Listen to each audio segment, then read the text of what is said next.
15절을 봉독해 드리겠습니다. 사무엘상 17장 17절부터 21절 436페이지입니다. 말씀을 봉독할 때에 오늘 이 아침에 우리에게 말씀하신 주의 음성을 듣기를 소망합니다. 이새가 그의 아들 다윗에게 이르되 지금 내 형들을 위하여 이 볶은 곡식 한 에바와 이 떡 10덩이를 가지고 진영으로 속히 가서 내 형들에게 주고 이 치즈 10덩이를 가져다가 그들의 천부장에게 주고 내 형들의 안부를 살피고 증표를 가져오라. 그때 사울과 그들과 이스라엘 모든 사람들은 엘라 골짜기에서 블레셋 사람들과 싸우는 중이더라. 다윗이 아침에 일찍이 일어나서 양을 양치는 자에게 맡기고 이새가 명령한 대로 가지고 가서 진영에 이른즉 마침 군대가 전장에 나와서 싸우려고 고함치며 이스라엘과 블레셋 사람들이 전열을 벌이고 양군이 서로 대치하였더라. 34절 다윗이 사울에게 말하되 주여 주의 종이 아버지의 양을 지킬 때에 사자나 곰이 와서 양떼에서 새끼를 물어가면 내가 따라가서 그것을 치고 그 입에서 새끼를 건져내었고 그것이 일어나 나를 해하려고 하면 내가 그 수염을 잡고 그것을 쳐 죽였나이다. 아멘.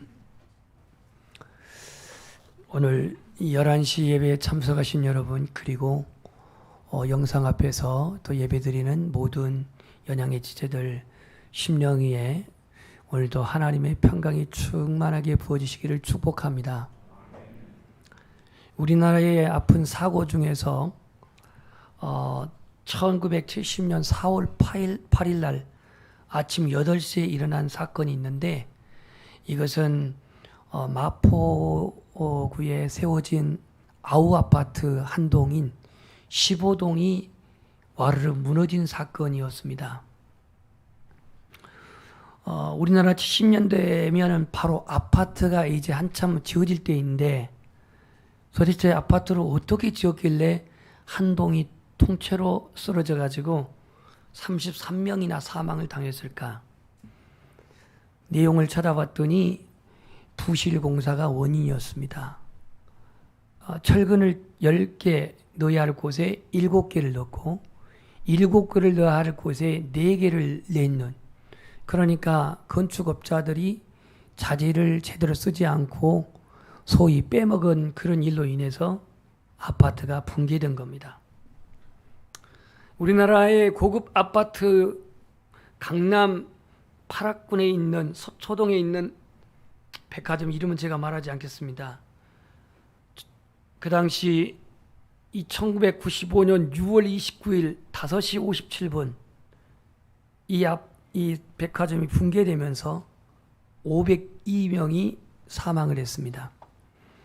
원인을 규명해 봤더니 사고 원인을 규명해 봤더니 역시 여기도 부실공사가 원인이었습니다. 자재들 제대로 안 쓰고 무리한 중축을 한 것이 하중을 견디지 못하고 무너졌던 겁니다. 제가 목사고시 쳤던 그날 아침 1994년 10월 21일 날 아직 다리 완공된 지 20년도 안 된 20년도 안 된 이 다리가 아침에 붕괴됐습니다. 그래서 32명이 죽었는데 원인을 찾아봤더니 트러스교의 이 다리 연결 부분이 용접이 부실로 되었고 그리고 볼트를 기준치로 쓰지 않은 것이 확인이 돼가지고 세계 전무후무한 다리가 그냥 50m 그냥 내려앉는 그런 사고가 난 겁니다. 다 서울에서 발생된 사건이고 한마디로 말하면 인재에 의한 대형 인명사고였습니다. 이런 사고에 비해서 일본 동경에 임페리얼이라고 하는 호텔이 있는데요. 이 호텔은 1912년 하야시 아이사쿠라고 하는 지배인이 미국 건축가 프랭크 로이드 라이트라고 하는 사람에게 그 건물을 지어달라고 의뢰해서 임페리얼 호텔을 짓습니다. 무려 기초공사만 하는데 2년 땅만 파기만 했고, 땅을요. 그리고 우여곡절 속에서 이 건물은 11년 만에 준공을 합니다. 11년. 처음에 설계한 그 건축비에 무려 6배나 더 들어가가지고 완공을 한 겁니다. 이 일로 인해서 그 지배인 하야시 아이사쿠는 그 회사에서 완전히 실직을 하게 되었고, 그리고 이 미국 건축업자인 프랭크 로이드 라이트라는 사람도 다 완공해 놓고 그는 결국은 거기서 손을 떼게 되었습니다. 많은 사람들이 무슨 돈을 저렇게 처발라서 공사를 하느냐, 왜 이렇게 오랫동안 공사를 하느냐, 실용적이지 못하다 비판 여론이 아주 심했는데, 바로 그 임페리얼 호텔이 완공된 1923년 8.3의 진도 강진이 벌어지면서 이 동경이 쑥대밭이 되었습니다. 사망자만 10만 명이 넘고 사상자가 이루 헤아릴 수 없을 만큼 그야말로 아비규환을 이룬 그런 지진이 발생한 겁니다. 동경에서 부서진 집만 46만 채. 그러나 이 임페리얼 호텔은 그만하지 않고 그 8.3의 강도의 이 강진을 견뎌낸 겁니다. 심지어 태평양 전쟁에 미군이 동경 폭격을 했어도 이 건물은 견뎌낼 만큼 그러한 강력한 기초가 든든한 건물이 된 겁니다.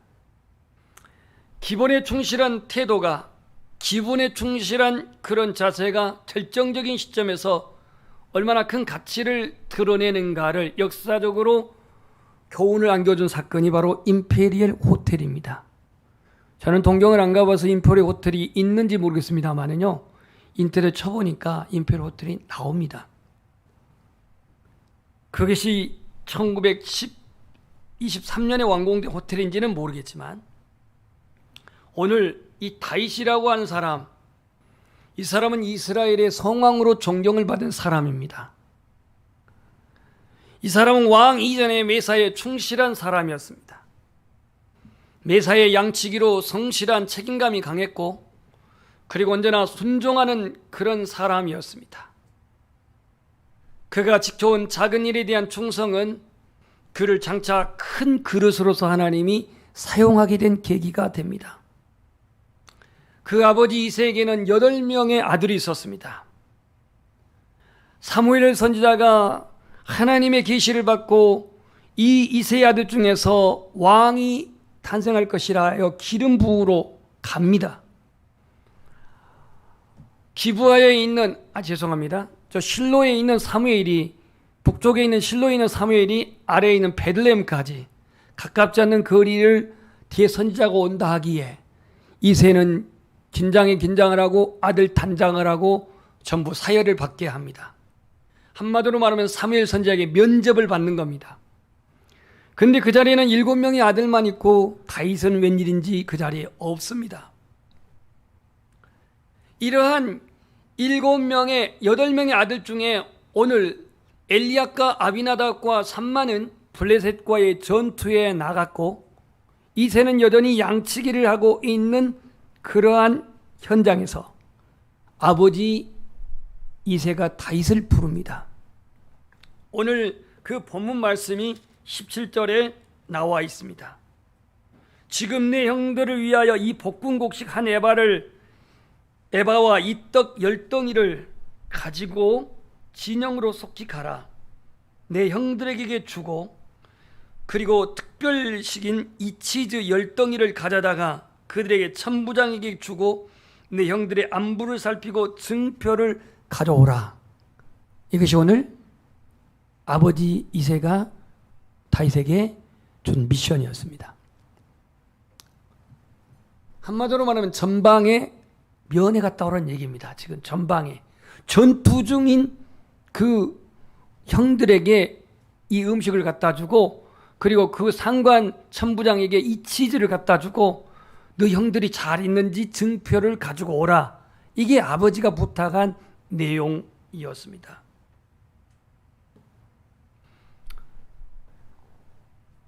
전방 면회 가는 게 쉽지가 않습니다. 그 당시에는 요즘같이 PX가 없으니까 집에서 음식을 싸줬습니다.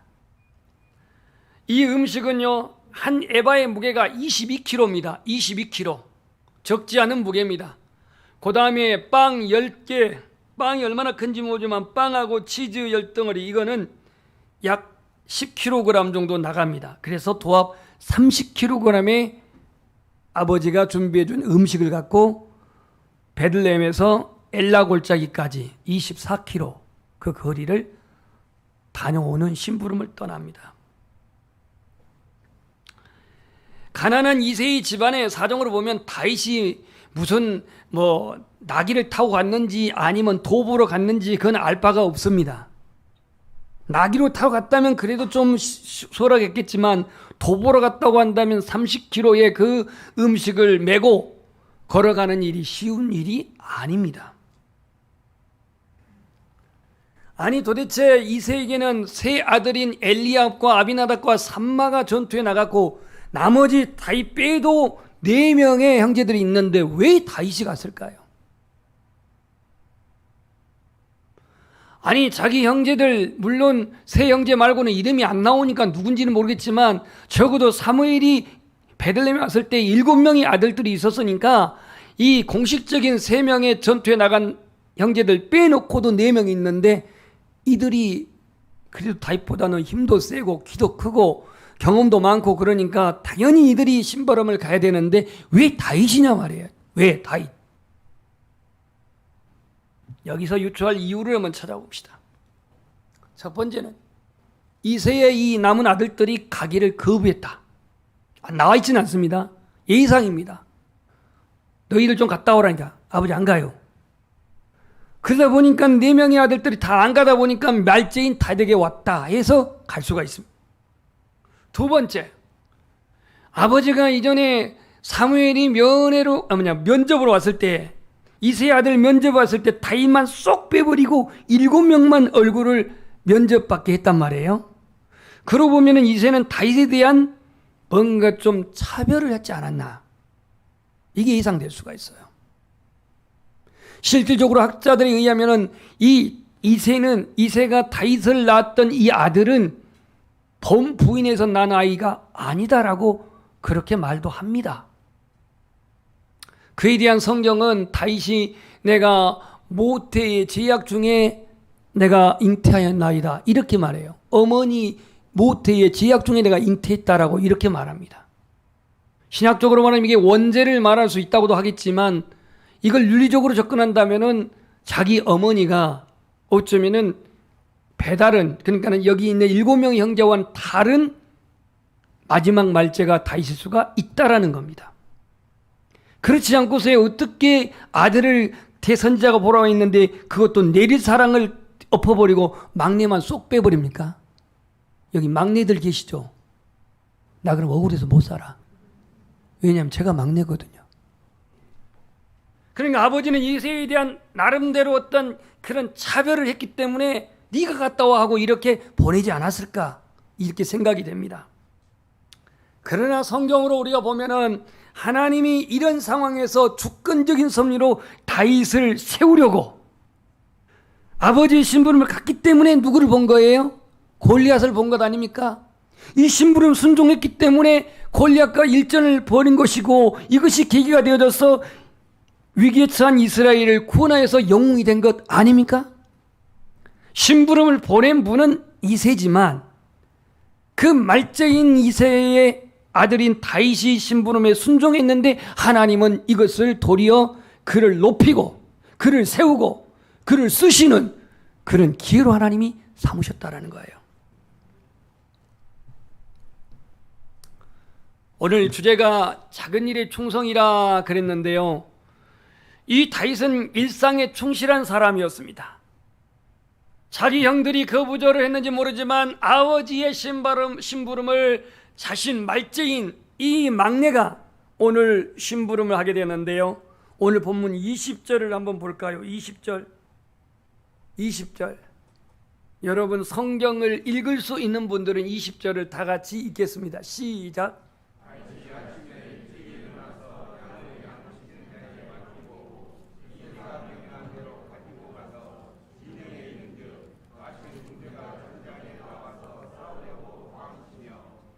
오늘 작은 일에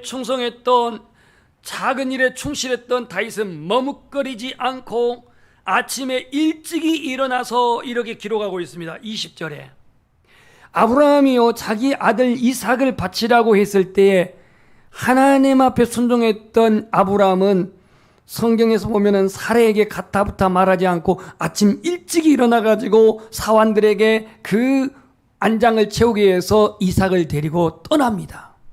일찍이. 이건 뭘 의미합니까? 머뭇거리지 않았다는 겁니다. 아버지의 말씀에 그는 바로 순종하고 따랐다는 거예요. 가까운 거리도 아니고 24km 된 거리, 맨몸도 아니고 30km 되는 그러한 짐을 지고 어린 시절에요. 토요일이면 신나게 노는 우리들의 날이 아닙니까? 토요일. 왜냐면 방과 수업하니까. 요즘 아이들 토요일 학교 안 가죠? 얼마나 좋을까? 우리는 방과 수업만 해도 그렇게 좋아가지고 야 놀아야지 하고 이제 책가방 갖다 집어 던져놓고 이제 나가는데 우리는 뭐 따로 놀이문화가 없어요. 이제 여름이나 이런 날에는 저 저수지 가서 수영하고 그 다음에 가을이나 봄은 저 잔디바깥에서 이제 뭐 술래잡기 하고 그 다음에 겨울 추울 때는 방 안에서 48장짜리 동양화를 그리고 있고 죄송합니다. 이 어린 시절부터 그렇게 놀았으니까요. 그런데 토요일날 오후에 꼭 해야 할 일이 있었어요. 이게 뭐냐면 농촌 교회의 특성상 교회에 산다는 것 때문에 교회 청소를 해야 했어요. 40평. 이게 봄이나 가을에는 청소도 할 만한데요. 겨울이나 여름은 굉장히 힘들어요. 왜냐? 여름은 일단 더워요. 여러분 초등학교 때 제가 키가 얼마나 있겠습니까? 1m 40 정도밖에 안 됐어요. 그런데 40평 그 되는 교회를 형이랑 둘이 이제 닦는 겁니다. 이게 닦아야 돼요. 근데 형은 또 요령도 잘 피워. 근데 저는 FM도를 해요. 여름에는 땀 흘려, 겨울에는 또 물이 얼마나 시럽습니까? 언제 이거는 뭐 불 때 가지고 뭐 물을 대입니까? 그냥 찬물에다 이 뭡니까? 걸레 빨아가지고 이제 닦는 겁니다. 그거는 그따 쳐. 이제 그 당시 전기가 없었기 때문에 요 호야등 있죠, 호야등. 호야등이 뭔지도 모르죠. 유리로 이렇게 씌워져가지고 속이 불켜서 킨 거 있잖아요. 그럼 호야등 키면 그 유리가 끌려져요, 안 끌려져요? 끌려집니다. 그럼 이걸 닦으려면 어떻게 잘 닦아지냐면 하이타이라든가 아니면 무슨 비누라든가 이런 걸로 넣어가지고 닦아야 잘 닦아져요. 그런데 어쩌다가 또 손도 핍니다. 이게 유리라. 다른 집 아이들은 다 놀러 가는데 저는 어려서부터 이 교회 청소 봉사를 했어요. 선풍기 없는 여름에는 땀 흘리고 난로가 없는 겨울에는 그야말로 손이 시려운 가운데 예배당 청소를 했어요. 물론 자원함은 아니었죠. 왜냐 안 하면은 뒤지게 얻어 터지니까. 아무튼 그렇게 청소했는데 하나님이 그걸 기쁘게 보셔가지고 저를 목사로 만들어 온 것 같아요. 교회 청소하신 분들은 각오하세요. 혹시 목사로 만들지 모르니까. 다윗이 오늘 하나님 이 아버지가 이렇게 부탁을 했는데 아버지의 부탁을 거절하지 않고 그대로 심부름을 갔습니다. 심부름을 갔더니 이제 형들은 엘라 골짜기 바위 뒤에 숨어 있고 이제 자기가 가져간 음식을 이제 그 치즈는 천부장 장교들에게 갖다 주고 그리고 아버지가 싸준 특별한 그 음식을 이 형제들에게 전달했겠죠. 군대를 가게 되면요 사제 음식이 그렇게 맛있습니다. 저도 훈련소에서 이렇게 훈련 받을 때에 피자라든가 저희 때도 있었어요. 흔하지는 않았지만 저 82년대 훈련소에 있었는데, 그 다음에 초코파이, 평상시에 먹지도 않아. 초코파이 이런 걸 주게 되면 왜 그렇게 맛있는지. 근데 지금 여기에 지금 일종의 집에서 아버지가 만들어준, 그 엄마가 만드는 음식을 싸들고 지금 오늘 현장에 다윗이 나타난 겁니다. 그랬더니 다윗이 오늘 가봤더니 21절, 이스라엘과 블레셋 사람들이 진열을 벌이고 양군이 서로 대치하고 있었습니다. 다윗은요, 직업이 뭐예요? 양치기죠. 여러분, 양치기가 쉬울까요? 어려울까요? 어렵습니다. 밤에는 추위와 싸워야 되고요. 낮에는 더위와 싸워야 되고, 또 늑대라든가 또는 맹수라든가 또 양을 훔치는 도둑놈들과 목숨 걸고 일전을 벌여야 되는 게 바로 목자입니다. 목자, 양치기입니다. 하란에서 20년 동안 양치기 한 사람이 있었죠. 누구예요? 하란. 왜 이렇게 꿀먹은 벙어리가 됐죠? 야곱이 20년 동안 양치기했잖아요. 그가 자기 자신의 그 고생담을 해고하는 내용을 보면, 내가 예삼촌 그 나반의 양을 치면서 잠도 못 자고 추위에 떨고 찢겨진 것을 물어내고 죽인 것도 물어내고 또 새끼 낳다가 죽은 것도 물어내고 그렇게 양치기를 했다라고 자기의 고생을 해고하는 내용이 성경에 나옵니다. 애써 그렇게 현장에 나갔습니다. 나갔더니 엘리압과 아비나답과 산마라오 형들은 너 왜 왔어? 너 양은 어디다 두고 너는 지금 여기에 왔어? 너는 마음이 완악한 자로 지금 전쟁 구경 왔지? 아버지의 지금 특명을 받고 심부름 얻던 이 다윗을 형들은 위로는커녕은 자기에게 음식까지도 갖다 줬는데 위로는커녕은 마구 판단하며 비판을 합니다. 전쟁 구경을 여기까지 왔다고. 아니, 구경할 것이 없다고 24km까지 구경을 갑니까? 소년 다윗이 말이죠. 아버지의 심부름에 순종하고 왔는데 그 형 엘리압과 또 아비나답과 산마는 다윗을 그렇게 비난합니다. 이스라엘 군대를 모욕하는 골리앗을 상대로 싸우겠다고 다윗이 나갈 때에 사울 왕도 너는 소년이고 그는 어려서부터 장수인데 네가 싸울 수가 없다 하면서 만류합니다. 하지만 오늘 다윗은 목자로서 하나님 앞에 그는 영성이 있었고, 목자로서 그는 하나님이 자기와 동행하고 있는 믿음을 가진 다윗은 여호와의 이름을 망령되이 일컬고 여호와의 군대를 그렇게 멸시하는 이 골리앗을 보고 의분으로 가득하게 됩니다. 의로운 분노로 가득하게 됩니다. 그래서 결국 다윗은 골리앗을 상대로 그 싸움마당에 나가게 됩니다. 오늘 다윗이 선택한 일, 아버지의 그 심부름을 하는 일, 어찌 보면은 단순한 심부름 같지만 이건 작은 일이 결코 아니었습니다.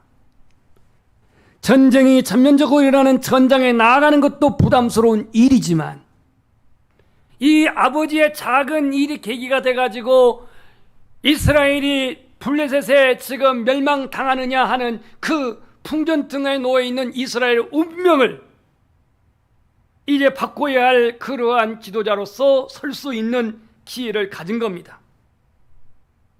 왜 하나님은 이 작은 다윗을 선택했을까요?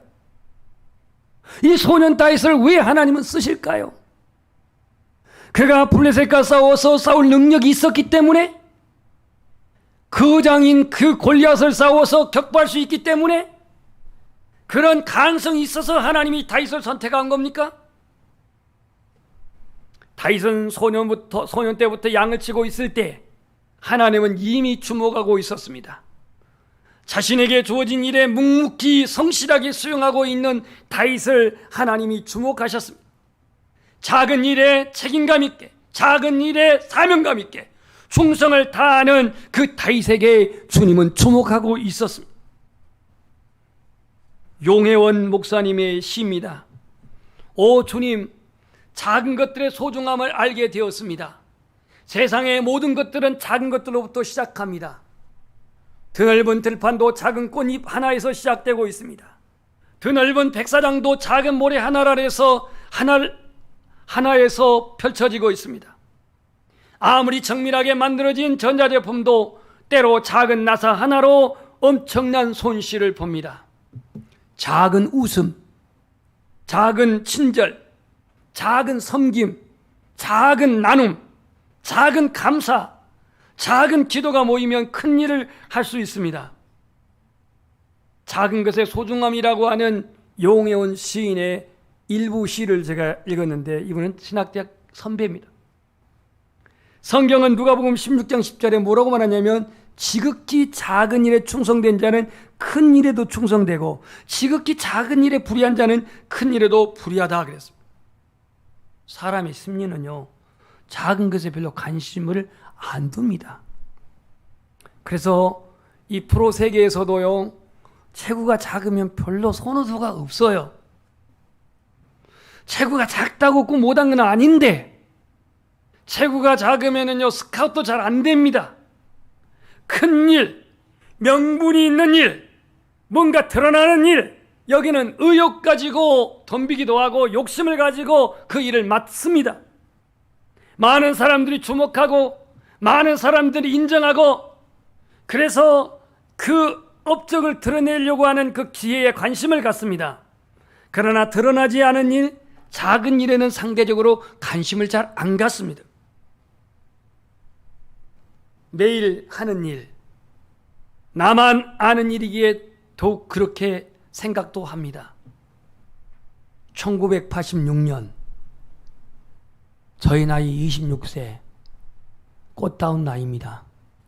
신학대학 3학년 다닐 때인데요, 이때 미국에서 큰 사건이 하나 벌어졌습니다.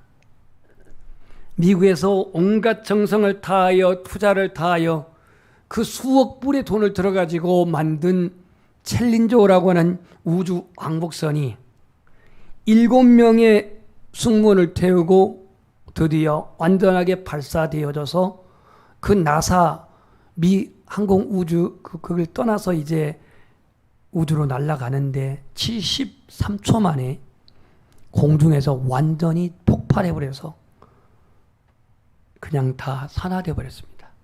이때 한 명의 그 우주인을 기르기에는 엄청난 기간과 엄청난 재정이 들어가는데 7명의 우주인들이 다 죽고 그 수억 불의 우주선도 다 재가 되어 버렸습니다. 왜 폭발했느냐? 이유를 찾아봤는데, 그 우주선 하나에는 수십만 개의 부품이 있는데요, 주 엔진에 붙어있는 2개의 부스터를 연결하는 너트, 너트 그러면 우리 김태식 지사님 생각날 겁니다. 볼트하고 너트가 있는데 요거 2개의 분량이 결국 그 엄청난 덩치 큰 우주선이 폭발해가지고 완전히 산화돼 버린 겁니다. 전 세계인들이 다 보고 있는, 그 전 세계인 중에 저도 보고 있었어요. 우주선이 날아가면서 폭발한 것까지 다 봤어요. 작은 거, 작다고 우습게 보일 때에 얼마나 큰 재난이 일어난지 있습니다. 우리가 잘 알고 있는 작은 부주의한 말 한마디 때문에 싸움의 불씨가 일어나고요, 잔인한 말 한마디 때문에 삶이 파괴되고요, 쓰디쓴 말 한마디, 작은 거지만 증오의 씨를 뿌립니다. 우리 인생에도 이 작은 것의 부지로 말미암아 내 삶이 무너질 때가 너무 많아요.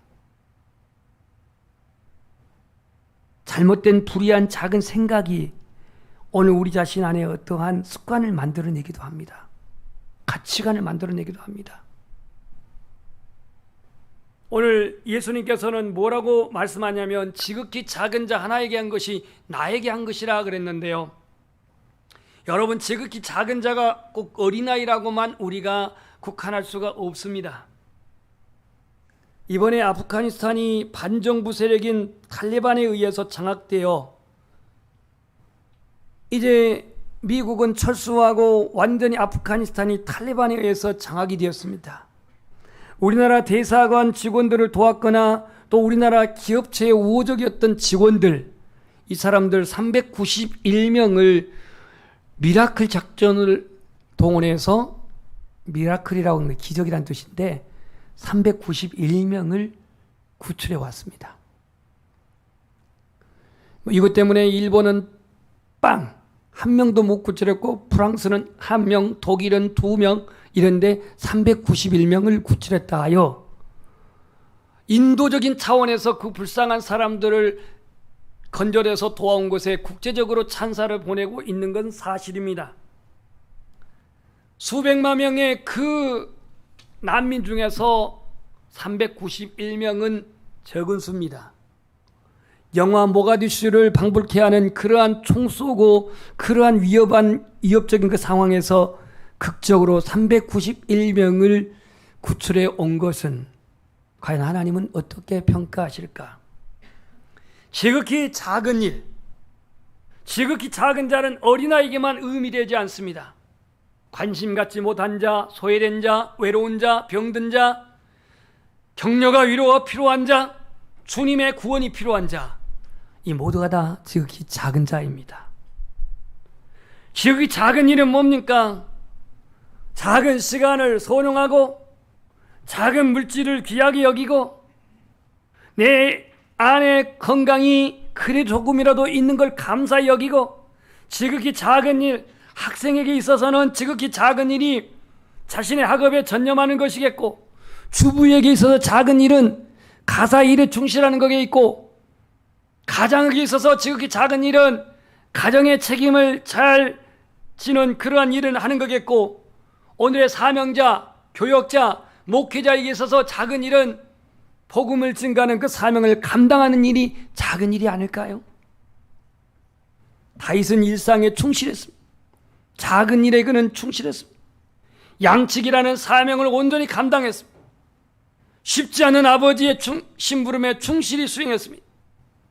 내가 좋아서 하고 내가 원해서 하는 일은 누구나 할 수 있지만, 내가 하기 힘들고 원치 않은 일을 그래도 하는 것이 바로 사명입니다. 우리 성도는요, 이 세상 가운데서 그리스도의 향기를 드러내야 할 존재입니다. 아멘. 작은 쓰레기 하나를 버린 데 있어서도 정리하여서 환경을 생각해야겠습니다. 그 점에서는 쉼터에서 사용하는 컵이 친환경 컵이라고 해서 내가 얼마나 감사했는지 몰라요. 그나마도 아끼려고 저는 잘 쓰지는 않지만 사기컵을 씁니다. 제가 닦아가지고. 작은 물 한 방울, 세계가 지금 물 부족 국가인데요, 작은 물 한 방울 전략하고 또 가급적이면 화학 용품을 쓰지 아니하면서 이 자연을 생각하는 것, 웬만한 거리는 자동차 타지 말고 걸어서 이동하고 활동하는 것, 어쩌면 이 자연에 대한 작은 일을 우리가 조금 더 실천하는 삶이 아닐까요? 내가 대하기 편한 사람들만 대하는 것보다 때로는 내가 좀 서먹서먹한 새 가족이라 할지라도 그 작은 관심을 보이는 그 일이 작은 일이 아닐까요? 나의 소그룹, 나의 구역, 나의 기관이 아니어도 따뜻한 사랑을 조금이라도 손길로 나타낸다면 그게 작은 일이 아닐까요? 주님은 말씀합니다. 지극히 작은 자 하나에게 한 것이 곧 나에게 한 것이라고. 다윗은 아버지의 심부름, 어찌 보면 작은 일이고 어떻게 보면 큰 일인데, 그 작은 일이 하나의 계기가 되어져서 그는 골리앗과의 상봉을 하게 되고 나라를 위로부터 구출하게 되는 그러한 영웅이 됩니다. 그 시작은 일상 양치기를 하면서부터 자기의 일에 성실히 행했고 책임감 있게 사명감 있게 행했던 이 다윗을 하나님이 쓰신 줄 믿습니다. 찬송하겠습니다.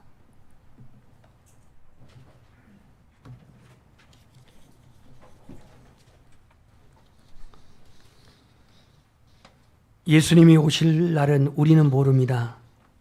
하지만 우리가 예수님 오실 때에 부끄러움이 없이 우리는 그 앞에 마라나다 하고 설 수 있어야겠습니다. 그렇다면 오늘 내게 있는 작은 시간 허투루 보내지 맙시다. 내게 건강이 있는 그 건강